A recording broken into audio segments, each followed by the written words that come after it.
बिस्मिल्लाहिर्रहमानिर्रहीम। अस्सलाम वालेकुम my YouTube family.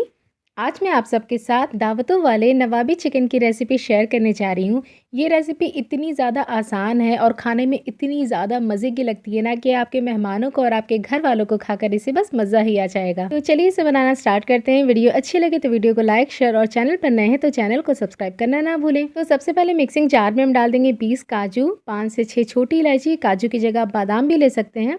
2 tablespoon add कर देंगे इसमें हम नारियल का बुरादा, 12 से 13 इसमें डाल देंगे हम केसर के धागे, और ये है 1 टेबलस्पून पॉपी सीड्स, खसखस, पोस्ता का दाना भी कहते हैं इसे।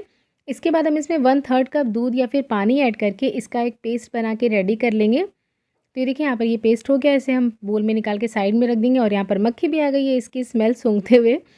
और फिर से हम उसी मिक्सिंग जार में डाल देंगे ब्राउन किए हुए अनियन। ये मैंने 2 बड़े साइज़ के प्याज लिए थे जिसे मैंने स्लाइस करके ब्राउन कर लिया है, और इसे हम पीस लेंगे। तो इसी मिक्सिंग जार में इसे डालकर हम पीस लेते हैं, पानी ऐड नहीं करना है आपको। और यहाँ पर मैंने ले लिया है 1 kg चिकन, ये विद बोन है। तो सबसे पहले हम इसे मैरिनेट करेंगे। इसके लिए हम इसमें डाल देंगे 1 कप दही। दही को मैंने अच्छे से फेंट लिया, आप देख सकते हैं, जिससे कि ग्रेवी का जो टेक्स्चर है वो अच्छा आता है। अब हमने जो ब्राउन किए हुए अनियन का पेस्ट बनाया था वो यहाँ पर ऐड कर देंगे पूरा। इसके बाद इसमें काजू, पोस्ता दाना और नारियल वाला पेस्ट भी यहाँ पर हम ऐड कर देंगे पूरा।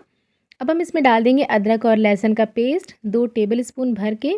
इसके बाद इसमें जाएगा नमक टेस्ट के अकॉर्डिंग। इसके बाद इसमें डाल देंगे 1 teaspoon Kashmiri red chilli powder, 2 teaspoon add करेंगे तीखी वाली लाल मिर्च, हाफ टीस्पून हल्दी पाउडर, 1 टीस्पून काली मिर्च पाउडर, 1 टीस्पून भुना ज़ीरा पाउडर, 2 टीस्पून गरम मसाला पाउडर, और 2 टीस्पून हम इसमें ऐड कर देंगे क्रश किया हुआ सूखा धनिया। इससे बहुत ही अमेजिंग फ्लेवर आता है। आपको बिल्कुल फाइन पाउडर यहाँ पे नहीं ऐड करना है। हाफ ऑफ लेमन जूस हम यहाँ पर ऐड कर देंगे, अगर टीस्पून में देखें तो 2 टीस्पून होगा। और अब हम इन सबको अच्छे से मिक्स कर लेंगे चिकन के साथ। तो ये देखिए मैंने इसे अच्छे से मिक्स कर लिया है। अब हम इसे कवर करके फ्रिज में रख देंगे कम से कम 1 घंटे के लिए। अगर आपके पास टाइम है तो आप इसे ओवरनाइट या फिर 2 से 3 घंटे के लिए भी रख सकते हैं। अब हम कढ़ाई में ले लेंगे 1/4 कप सरसों तेल। ये वही तेल है जिसमें मैंने अनियन को ब्राउन किया था। 2 से 3 चम्मच हम इसमें डाल देंगे देसी घी। इससे बहुत ही ज़्यादा अमेजिंग फ्लेवर और खुशबू आता है। अब हमने जो मैरिनेटेड चिकन रखा था वो यहाँ पर पूरा ऐड कर देंगे। और अभी मैंने गैस का फ्लेम हाई पे रखा है। हाई फ्लेम पे हम इसे चलाते हुए कुक करेंगे जब तक कि ये पकना स्टार्ट नहीं हो जाता। तो इस तरह से आप इसे चलाते हुए कुक कर लें। ये देखिए यहाँ पर ये पकना स्टार्ट हो गया है। हम इसे 2 से 3 मिनट के लिए और कुक करेंगे हाई फ्लेम पर। इस तरह से आप इसे बीच बीच में चलाते रहें वरना ये बॉटम पे लग जाता है।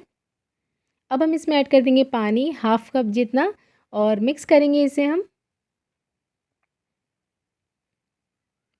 मिक्स करने के बाद हम इसमें एक बॉयल आने का वेट करेंगे। तो ये देखिए इसमें बॉयल आ गया है। तो अब हम इसे कवर करके 25 से 30 मिनट के लिए पकाएंगे लो फ्लेम पर, जब तक कि जो चिकन है वो पूरा अच्छे से कुक नहीं हो जाता है, टेंडर नहीं हो जाता। और आपको इसे बीच बीच में चलाते भी रहना है, इसे छोड़ना नहीं है वरना ये बॉटम पे लग जाते हैं।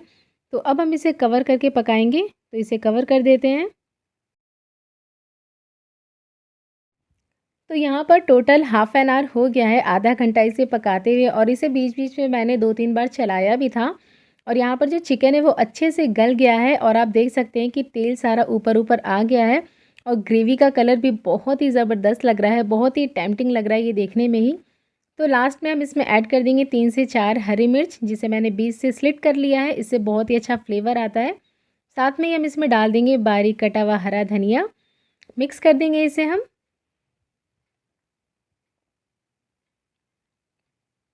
अगर आप चाहें तो आप यहाँ पर 2 से 3 ड्रॉप केवड़ा एसेंस की भी डाल सकते हैं, अगर आपको पसंद है तो। बहुत ही अच्छी खुशबू आती है उससे, बिल्कुल शादियों वाली। तो चलिए अब हम इसे डिश आउट कर लेते हैं। तो हमारा दावतों वाला नवाबी चिकन बन के रेडी है। ये बहुत ही ज़्यादा डिलीशियस लगता है।